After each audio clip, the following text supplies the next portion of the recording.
顶礼拜五暗时，花莲有一个50岁查甫人走入去国中的校园，甲衫裤脱光光做歹看的动作。后来值班人员报警察，甲这个查甫人抓起来，依照公然猥亵罪行上班。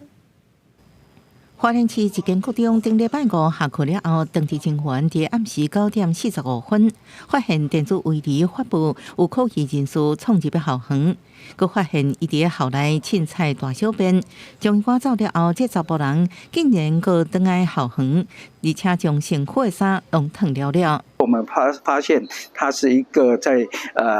衣衫不整的情况，那我们就立即通报县园派出所来做处理。当地警员通报辖区法律分局，警方到现场了后，发现这查甫人是脱光光，而且做出不雅的举动。处理员警命令伊赶紧穿衫，而且当场给抓起来。进入校园的是一个50岁姓陈的查甫人，到案了后，承认一时冲动，伫学校内底做出不雅举动。警方问讯了后，依照公然猥亵罪移送法办。经调查发现，男子于校内确实有公然猥亵的行为，全案依刑法公然猥亵罪移送花莲地检署侦办。